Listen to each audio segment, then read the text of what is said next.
주님 주의 나라 임하셨네. 이 땅 위에 주님께 영광.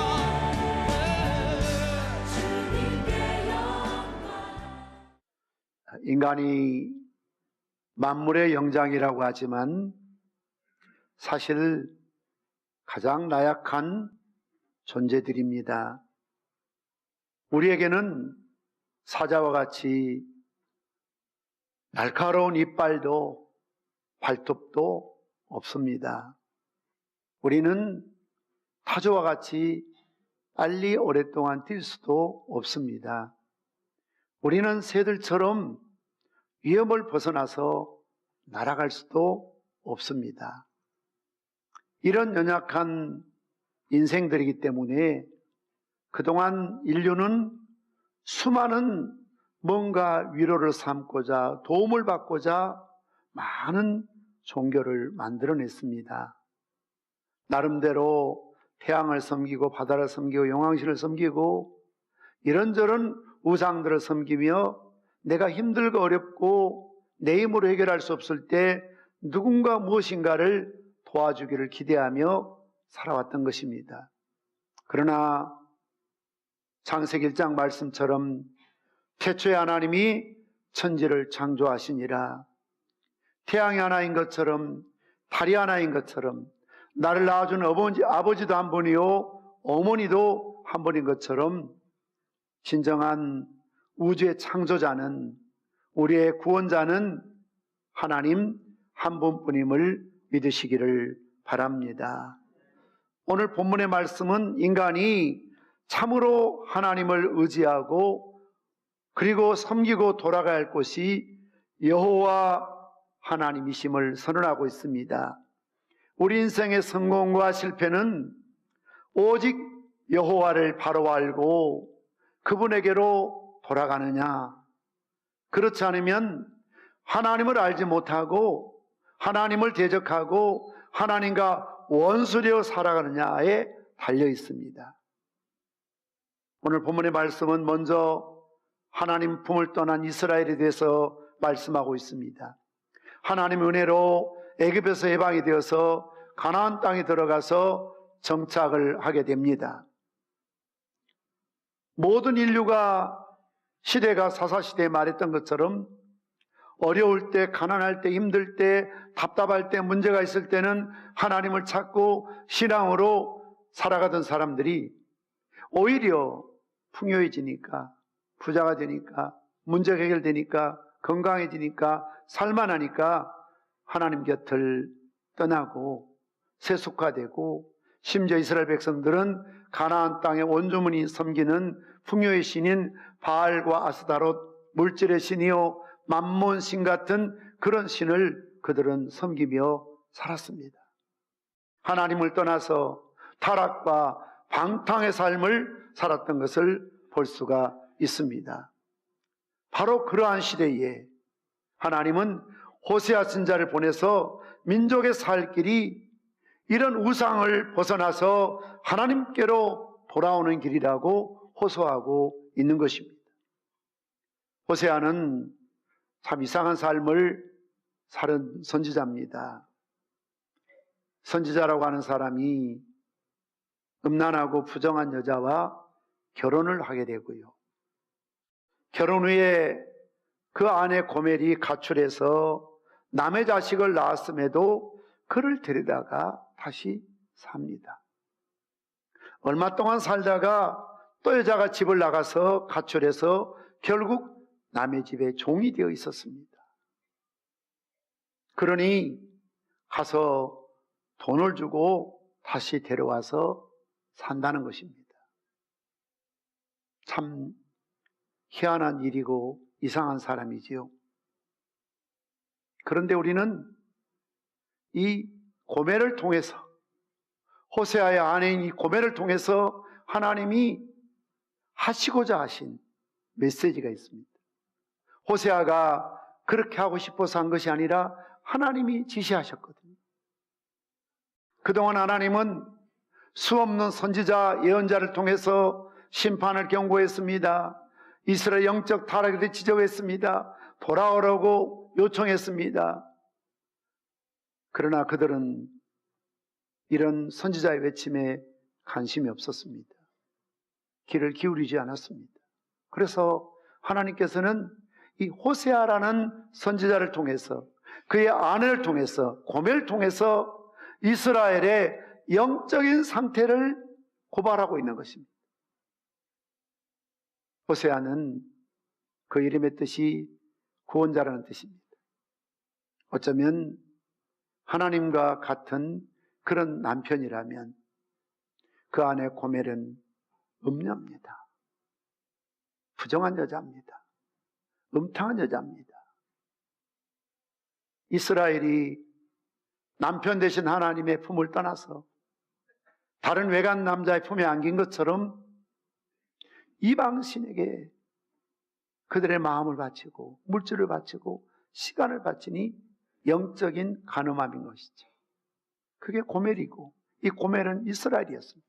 이 메시지, 호세아의 선지자의 삶을 통해서, 가정을 통해서, 특별히 고멜과의 관계를 통해서 하나님이 진정한 구원자로서 이스라엘을 포기하지 않고 부르신다는 사실을 우리에게 말씀하고 있다는 것입니다. 그리고 오늘 호세아 6장 1절 말씀처럼 우리 한번 같이 읽겠습니다. 시작. 오라 우리가 여호와께로 돌아가자. 여호와께서 우리를 치셨으나 토론하게 하실 것이요 여호와 우리를 치셨으나 싸매어 주실 것입니다. 그렇습니다. 오라는 겁니다. 여호와께로 돌아가자는 겁니다. 하나님을 떠나서 하나님께서 우리를 아들처럼 징계하시기 때문에 하나님을 떠났음에도, 주님 품에 있지 않음에도 만사가 잘 되고 형통한다면 버려진 자지요. 그런데 물질적으로, 가정적으로, 자녀적으로, 사업적으로 인생에 공고한 일이 생기면 하나님이 나를 버리지 않으셨구나. 왜냐하면 사생자에게는 징계가 없거든요. 아들이니까 징계하는 겁니다. 내 아들, 내 딸들에게 대하듯 다른 아들, 딸에게 할 수가 없잖아요. 내 아들이니까, 내 딸이니까, 내가 사랑하고 아직까지 포기하지 않았으니까 책망도 하고 나무라기도 하고 때로는 채찍을 들기도 하는 겁니다. 그래서 히브리서 말씀처럼 사생자에게는 징계가 없습니다. 아들이니까 달게 하나님이 징계하시죠. 그 징계를 뭐라고 말했습니까? 우리를 치셨다는 겁니다. 우리를 치셨다는 겁니다. 그러나 하나님께로 돌아오면 도로 낫게 해주시겠다, 싸매어 주시겠다라고 말씀하고 있습니다. 이것이 인생을 바라보는 아버지의 마음인 것이죠. 아비가 자식을 불쌍히 여김 같이 항상 우리를 불쌍히 여기죠. 왜요? 우리 인생이 진토거든요. 그래서 시편에 뭐라고 그랬습니까? 하나님이여 우리가 진토임을 기억하사 아비가 자식을 불쌍히 여김 같이 불쌍히 여겨 주십시오. 우리가 참 연약한 존재라는 겁니다. 그래서 구약에서는 이 연약하다는 말을 라크라는 표현을 쓰고 있습니다. 지워지다, 닳아 빠지다, 빛바랜 조상아처럼 세파에 낡고 퇴색되어서 제 기능을 상실한 상태를 가리켜서 연약하다, 허약하다라고 말합니다. 헬라어에서는 노소스라고 말합니다. 힘이 빠지다, 병들다, 마치 병상에 누운 환자처럼 제 힘을 쓸 수 없어 허약한 상태에 빠져 있는, 살았다고 하나 실상은 죽은 자와 다를 바 없는 방불하는 그런 상태가 하나님을 떠나 있는, 하나님의 징계를 받고 있는, 찢기고 얻어맞고 상한, 머리부터 발끝까지 성한 것이 없는 이스라엘, 오늘 우리의 모습이라는 것이죠. 이렇게 약한 인생이기 때문에 하나님이 하라고 하는 것을 하지 못하고 하나님이 하지 말라는 것을 할 수밖에 없는 연약한 존재라는 거죠. 죄짓고 쓰러지고 넘어집니다. 이래서는 안 되는데 생각하지만, 이렇게 살아서는 안 되는데 스스로 양심의 가책을 느끼지만, 그러나 그 일을 반복하고 되돌이할 때가 많이 있습니다. 성경에 나오는 위대한 신앙 인물들도 이 점에서는 외가 없었습니다. 의인은 없나니 한 사람도 없죠. 모두가 하나님 앞에 구원받아야 될 대상이죠. 그래서 여러분들이 창세부터 요한계시록까지 성경 읽으면서 특히 거룩한 성경 경전이라는 창세기 안에 입에 담지 못할 많은 사건들을 보면서 옛날 유교 믿던 어른들은 내던졌죠. 이거 무슨 상놈들의 읽는 음담패설 같은 그런 야사 같은 이야기 있는 게 무슨 이게 성경이냐. 경전은 좋은 말, 거룩한 말만 있어야 되거든요. 근데 성경 안에는 좋은 말이 없거든요. 좋은 말도 있지만 인간의 적나라한 모습을 그대로 고발하고 있잖아요. 무엇을 말합니까? 모든 인류는 구원받아야 될 대상이라는 것을 말하는 거죠. 아담도, 아브라함도, 모세도, 다윗도, 노아도, 그 누구도 하나님 앞에 의인은 없다. 인간의 범죄하고 타락함으로 죄중에 거함으로 누구에게도 하나님의 구원의 역사는 외가 없어요.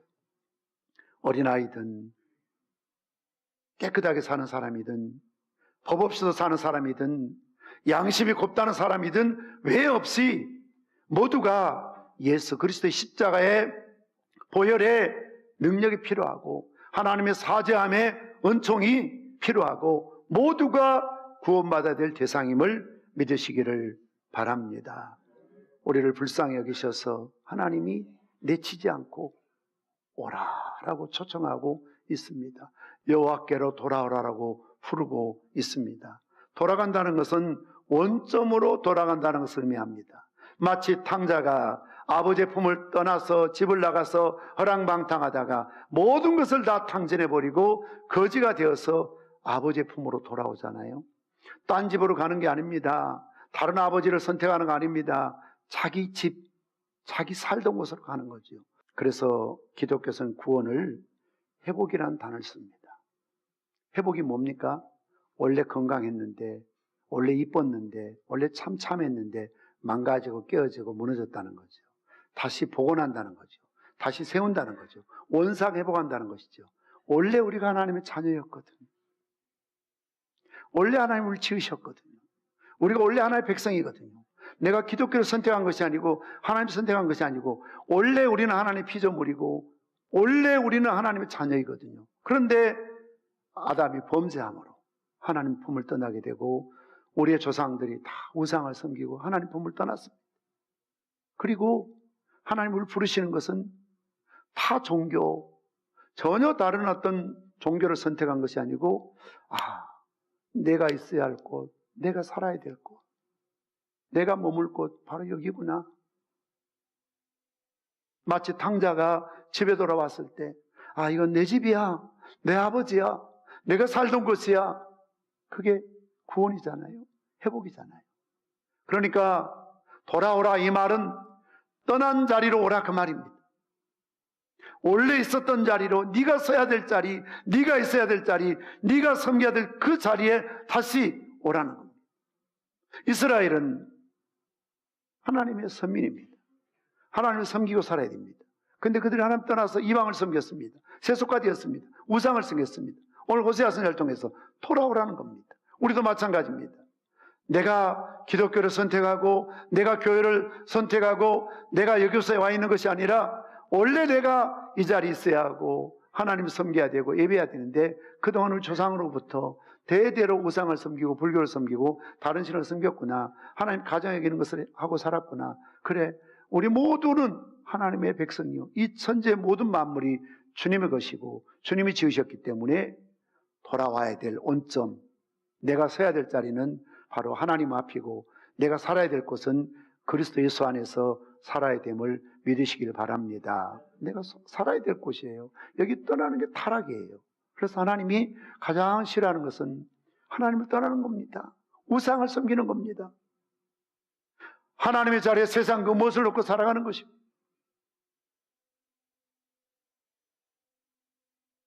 하나님께서 그들을 부르시면서 돌아오라. 그리하면 내가 고치고 내가 싸매고 내가 치료하고 내가 낫게 해주겠다고 약속하셨습니다. 우리 모두는 몸만 여기에 앉아있는 것이 아니라 여러분의 마음과 영혼이 항상 하나님의 품에 안겨 사시기를 주님의 이름으로 축원합니다. 집안의 탕자처럼 아버지하고 같이 살고 있다고 하지만 그 또한 집안에 있는 탕자였습니다. 늘 교회 다닌다고 하지만, 예배 드린다고 하지만, 봉사한다고 하지만 교회 안의 탕자처럼 살아가는 감격도 없고 감사도 없고 은혜도 없고 사랑도 없고 기쁨도 없는 메마른 영적 상태가 아니라 날마다 하나님 아버지로 말미암아 감사가 넘치고 기쁨이 넘치고 위로가 넘치고 사랑이 넘치는 그런 발랄하고 용기 있고 아름답고 늠름한 모습으로 살아야 될 하나님의 거룩한 자녀요, 왕같은 제사장이요, 하나님 백성이요, 하나님의 자녀임을 믿으시기를 바랍니다. 이어서 호세아서는 3절에 이렇게 말합니다. 그러므로 우리가 여호와를 알자, 힘써 여호와를 알자. 그의 나타나심은 새벽같이 어김없나니 비와 같이 땅을 적시는 늦은 비와 같이 우리에게 임하시리라. 여호와께 돌아와서 그곳에 멈춰 있는 것이 아니라, 정지된 상태가 아니라 해야 될 일이 있습니다. 그건 뭡니까? 여호와를 알자는 겁니다. 어떻게 알아야 됩니까? 힘써 여호와를 알자는 겁니다. 호세아 6장 6절 말씀에서도 나는 인애를 원하고 제사를 원하지 아니하며 번제보다 하나님 아는 것을 원한다. 하나님께서 원하시는 것은 제사가 아닙니다. 번제가 아닙니다. 인애라는 것은 사람을 불쌍히 여기는, 긍휼히 여기는 그런 마음이죠. 자비로운 마음이죠. 뿐만 아니라 하나님 아는 것을 원한다고 그랬어요.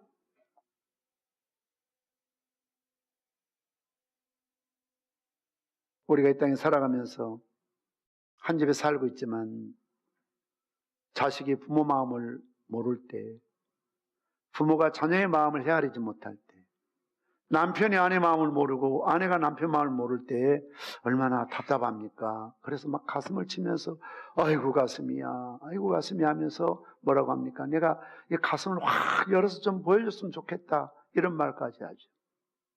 몰라주니까요. 그런데 하나님 마음을 이렇게 몰라주니 하나님이 얼마나 답답하셨겠습니까?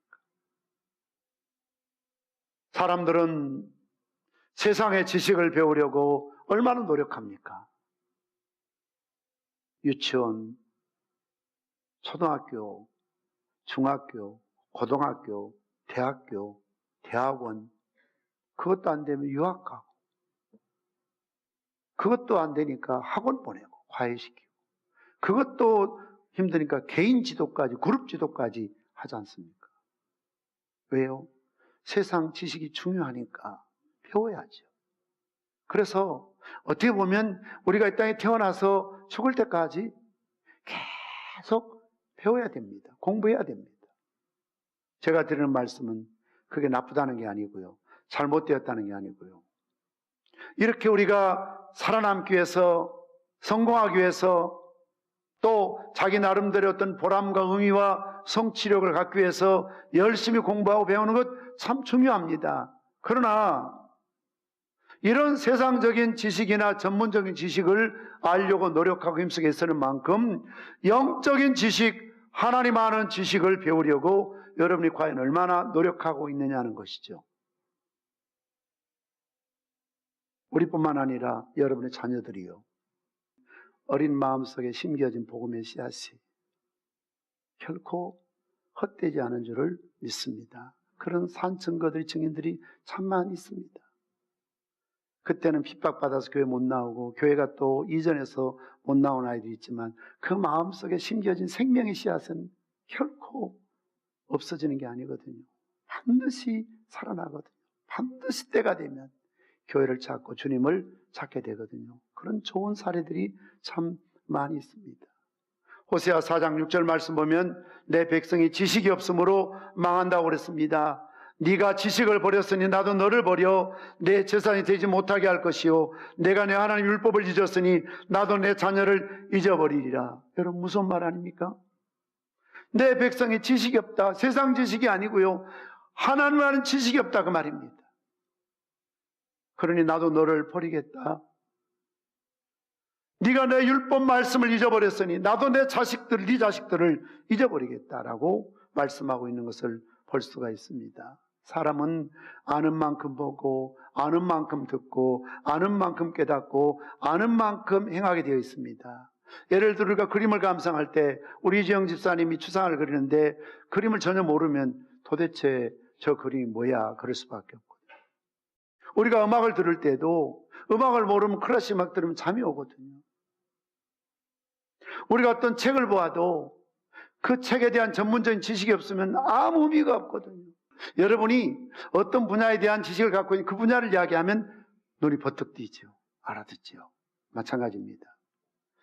영의 지식을 가지고 있으면, 영적인 사람이라면 세속적인 이야기 한마디 하지 않더라도 성경 이야기만 해도 그것이 은혜가 되고 위로가 되고 마치 시든 영혼이 깨어나는 것처럼 소생의 역사가 있을 줄 믿습니다. 그 믿음으로 설교하는 거죠. 말씀 전하는 거죠. 준비하는 거죠. 왜요? 하나님의 일이니까요. 가장 중요한 것은 텍스트, 본문이죠. 호세아 6장 1절에서 3절 말씀, 이 말씀이 우리 영혼을 살리는 생명의 능력의 말씀임을 믿으시기를 바랍니다. 우리가 여호와를 알아야 돼. 힘써 알기 위해서 어떻게 해야 됩니까? 여러분 이제 독서의 계절이라고 하니까 성경 좀 많이 좀 읽으십시오. 그리고 셀 공부 시작되었으니까 셀 공부에 참석해서 말씀을 많이 배우십시오. 행복 아카데미 시작됐으니까 거기에 지원해서 좀 공부 좀 열심히 하십시오. 학습 세례 받는 분들은 오늘부터 공부 시작되니까 열심히 학습 세례 받을 때 공부 좀 잘하십시오. 문답하면 100점 나오도록 좀 하나님 아는 지식이잖아요. 신학이잖아요. 박윤선 목사님 뭐라고 그랬습니까? 바른 신학이 있어야 바른 신앙생활을 할 수 있고 바른 신앙생활에 바른 삶을 살 수 있다. 다시 말씀드리면 여러분들이 꼭 목회하기 위해서 신학을 가지 않더라도 이런 교회 교육 프로그램을 통해서 훈련을 통해서 신학이 바르게 정립돼야 되거든요. 그런데 어떤 분들은 신학이 있긴 한데 내가 복음이야. 자기 식이에요. 자기 중심이에요. 그래서 문제가 많습니다. 바른 신학 가져야 바른 신앙생활을 할 수가 있고요. 바른 신앙해야 바른 삶을 살 수가 있죠. 병든 신학이 되니까 병든 신앙생활, 병든 신앙생활은 병든 삶을 살 수밖에 없는 것입니다. 예배에 빠짐없이 참석하십시오. 1시간이라도 예배를 더 드리도록 노력하십시오. 주일 낮 예배로 내 평생 지금 신앙생활 전부라고 오해하신 분들, 오후 예배 1시간이라도, 수예배 1시간이라도, 철학기도 1시간이라도, 새벽기도 1시간이라도 더 드리도록 좀 노력해 보십시오. 명색이 중직이라는 사람들이, 권사님이요 안수집사님이라는 분들이 주일 5배에 빠지거나 수예배나 철회 안 온다는 건 중직에 자격이 없는 겁니다. 부득이하게 정말 어쩔 수 없어서 빠지는 걸 알지요. 그런데 상습적으로 습관적으로 아예 갈 생각조차 안 한다는 것은 문제 있는 신앙입니다. 절대로 바르게 성장할 수가 없습니다. 시골에 누에 키워보신 분들 알죠? 누에 밥 한 번 더 먹는 게 확 다르거든요. 누에다 그 옥잎 한 번 더 얹어주는 게 전혀 크기를 변화시켜요. 전혀 달라요. 한 밥 더 먹는 게 얼마나 중요한지 몰라요.